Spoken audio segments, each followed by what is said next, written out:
Hello students, last time हमने exercise 2.2 का question number 6 का थर्ड पार्ट तक किया था। आज हम फोर्थ पार्ट कर रहे हैं। क्या है fourth part? Prove that sine inverse 12/13 plus cos inverse 4/5 plus tangent inverse 63/16 is equal to pi. हमें ये प्रूव करना है। देखिए कैसे करेंगे। Sine inverse plus cos inverse something का कोई फॉर्मूला इकट्ठा नहीं है ना, उनका टेंजेंट इनवर्स के साथ है। तो पहले हम इसकी और इसकी टेंजेंट में वैल्यू निकाल लेते हैं। पहले इसको लेट कर लेंगे। लेट इन तीनों को लेट कर लेते हैं। इसको ए मान लेते हैं, इसको बी, इसको सी। कि let sine inverse 12/13 is equal to A, cos inverse 4/5 is equal to B, tangent inverse 63/16 is equal to C. Basically अब हमें प्रूव क्या करना है? A plus B plus C is equal to pi. हमें ये prove करना है। तो पहले इसको सोल्व करते हैं। देखिए साइन इनवर्स 12/13 ए है, तो यहाँ से 12/13 किसके को ला जाएगा? साइन ए के। और अगर मैं कोस ए की वैल्यू निकालना चाहूँ तो क्या आइडेंटिटी लगेगी? Square root 1 minus sine square A. Square root 1 minus sine square A मतलब 12/13 का whole square. Square root 1 minus 12 का स्क्वायर 144/169। तो ये कितना बन जाएगा? 169 एलसीएम आ जाएगा। 169 माइनस 144, तो ये कितना बनेगा? 25/169 का स्क्वायर रूट। और ये कितना आ जाएगा? 5/30। और अगर अब मैं टेंजेंट ए निकालना चाहूँ, that will be equal to sine A by cos A. और साइन ए की वैल्यू 12/13, कोस ए की वैल्यू 5/13। 13 से 13 cancel, that will be equal to 12/5। अब इसी तरह हम देखिए यहां से निकालते हैं। अगर कोस इनवर्स को उधर लेके जाऊं तो 4/5 is equal to cos B. Cos B पता है तो साइन बी कैसे निकालेंगे? वही square root 1 minus cos square B, 10th की आइडेंटिटी है।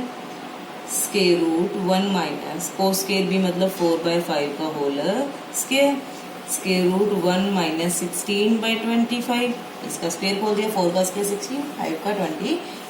एलसीएम लेंगे 25 minus 16, that will be equal to 9/25 का square root, that is equal to 3/5।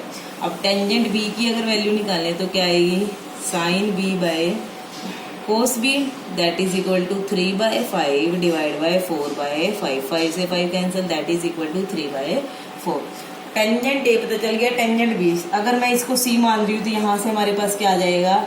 Tangent C is equal to 63/16। Can I say that? ठीक है। अब देखिए मैं tangent of A plus B की वैल्यू निकाल रही हूँ। Tangent of A plus B क्या फॉर्मूला होता है इसका? Tangent A plus tangent B by में +1 का फॉर्मूला ये 1 minus tangent A into tangent B, यही होता है formula. Tangent of A plus B का tangent A plus tangent B by में 1 minus tangent A into tangent B. Tangent A की value 12/5, tangent B की वैल्यू 3/4 बाय 1 माइनस 12/5 इंटू 3/4। 4 से ये cancel हो गया। यहाँ एलसीएम कितना आया? 20 एलसीएम। 5 4 जा 12, 4 जा 48 प्लस 4 5 जा 5 3 जा 15 डिवाइड बाय 1 माइनस 3 3 जा 9/5। ये आ गया। अब देखिए tangent of A plus B की वैल्यू कितनी आएगी?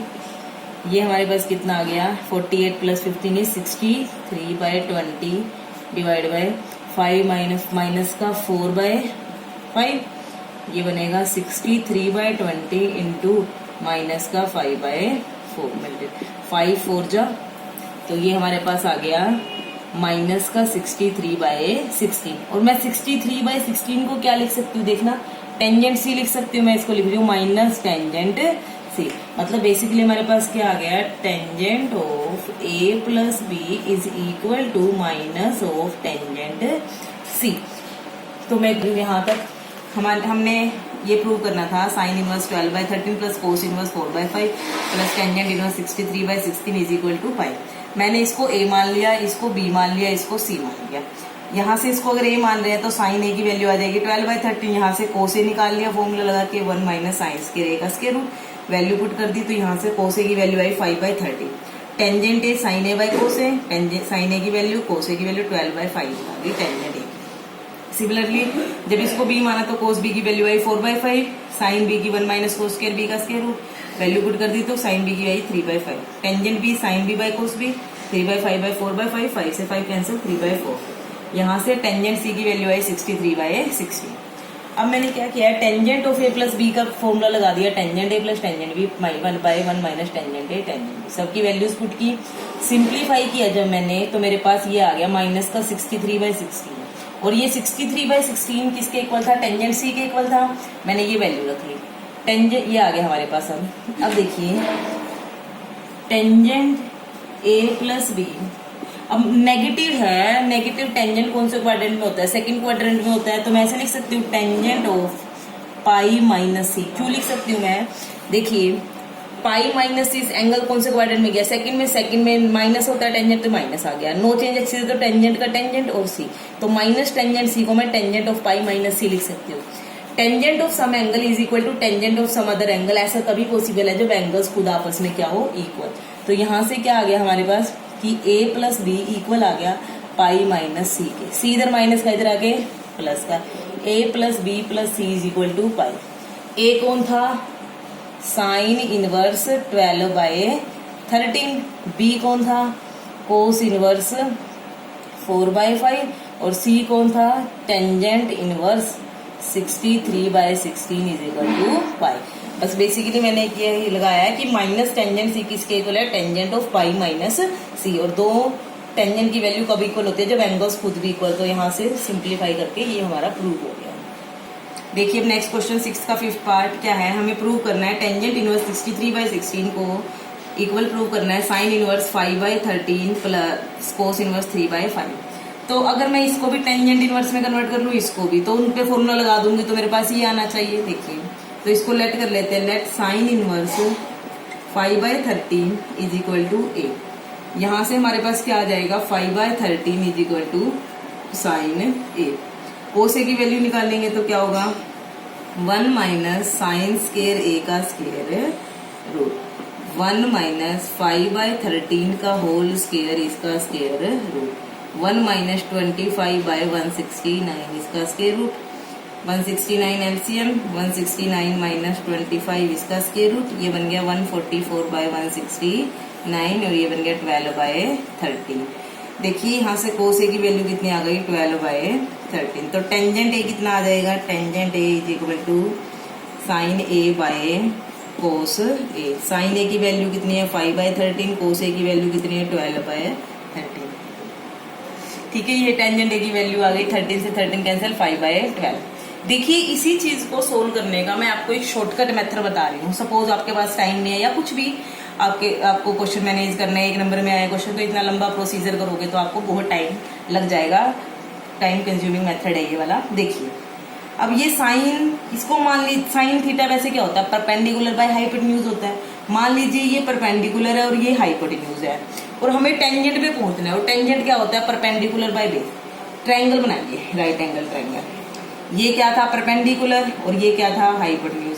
अब ये कितना आएगा, कैसे निकाल लेंगे, पाइथागोरस थ्योरम, ये 13 का स्क्वायर माइनस 5 का स्क्वायर पूरे का स्क्वायर रूट, ये क्या आ जाएगा, बेस आ जाएगा हमारा 169 माइनस 25 इसका स्क्वायर रूट 144, और इसका स्क्वायर रूट कितना आ गया, 12। तो ये हमारे पास 12 आ गया, मतलब हमारे पास परपेंडिकुलर भी आ गया, हाइपोटेन्यूज और बेस आ गया। तो टेंजेंट क्या होता है वैसे तो, परपेंडिकुलर बाय बेस। तो टेंजेंट इनवर्स जो आएगा हमारे पास यहाँ पे, इसके जो टेंजेंट ए की वैल्यू आएगी वो क्या आएगी, परपेंडिकुलर बाय बेस 5/12। आप डायरेक्ट भी निकाल सकते हो। तो यहाँ से हमारे पास टेंजेंट ए की वैल्यू आ गई 5/12, या फिर ए की वैल्यू कितनी आ गई, टेंजेंट इनवर्स 5/12। इसको हमने ए माना था और ए की ये वैल्यू आ गई, तो इसकी जगह मैं ये लिख सकती हूँ। अब मैं इसको शॉर्टकट मेथड से करूंगी। देखिए कैसे, लेट कर लीजिए, सीधा ही लिख रही हूं मैं कि कोस इनवर्स 3/5 इक्वल होगा टेंजेंट इनवर्स। कैसे निकालेंगे, देखिए कोस क्या होता है, बेस बाय हाइपोटेन्यूज। ये बेस है, ये परपेंडिकुलर है, हाइपोटेन्यूज। ये कितना है 3, ये कितना है 5। तो पाइथागोरस थ्योरम लगाएंगे तो 5 का स्क्वायर 25 माइनस 3 का स्क्वायर 9, 25 माइनस 9 इज 16, 16 का रूट 4, तो परपेंडिकुलर कितना आ जाएगा 4। तो ये लगा दीजिए परपेंडिकुलर बाय बेस 4/3। तो कोस इनवर्स 3/5 किसके इक्वल आ गया, टेंजेंट इनवर्स 4/3। ये मेथड भी आप लगा सकते हो डायरेक्ट की वी नो दैट लिख के cos inverse 3/5 is equal to tangent inverse 4/3। तो हमारे पास ये आ गया, ये आ गया। तो हम इसको राइट हैंड साइड क्या बन गई हमारी अब कि sine inverse 5/13 plus cos inverse 3/5 is equal to, इसकी जगह मैं लिख सकती हूँ टेंजेंट इनवर्स 5/12 प्लस इसकी जगह क्या लिख सकती हूँ टेंजेंट इनवर्स 4/3। अब tangent inverse x plus tangent inverse y का formula, tangent inverse x plus y by 1 minus x into y। Simplify कर दीजिए, टेंजेंट इनवर्स कितना एलसीएम आएगा ऊपर 12, 5 3 4 जा 4 4 जा 16, नीचे 1 माइनस 4 पे कैंसिल हो रहा है 5/9। नेक्स्ट देखिए आगे टेंजेंट इनवर्स ये कितना बनेगा 21/12, उल्टा कर रही हूँ मैं डायरेक्ट, ये माइनस का 9/4 आ जाएगा। तो कैंसिल जितना हो रहा है 3 3 जा 3 4 जा, तो ये बनेगा हमारे पास टेंजेंट इनवर्स माइनस 63/16। तो ये माइनस नहीं आएगा, तो 63/16 आ गया और यही हमारी क्या है लेफ्ट हैंड साइड। तो इस तरह से भी कर सकते हो आप। पिछला जो क्वेश्चन हमने किया था उसमें ये वाला मेथड प्रोसीड किया था, आप ये वाला मेथड भी डायरेक्ट प्रोसीड कर सकते हो कि आप डायरेक्ट टेंजेंट इनवर्स की में वैल्यू, जैसे साइन इनवर्स समथिंग है तो उसकी डायरेक्ट टेंजेंट इनवर्स में वैल्यू निकाल सकते हो, कोस इनवर्स समथिंग है उसकी भी डायरेक्ट टेंजेंट इनवर्स में वैल्यू निकाल सकते हो। बस करना क्या है, ये परपेंडिकुलर ये हाइपोटेन्यूज बेस निकाल के टेंजेंट इनवर्स में परपेंडिकुलर बाय बेस लिख दीजिए, ऐसे ही इसमें कर लीजिए। तो इस तरह से ये क्वेश्चन हो जाएगा आपका। और शॉर्टकट मेथड लगाते हो तो भी कोई प्रॉब्लम नहीं है, अगर लॉन्ग मेथड लगाते हो तब भी कोई प्रॉब्लम नहीं है। तो ये 2 क्वेश्चन कर लेना आज। Thank you.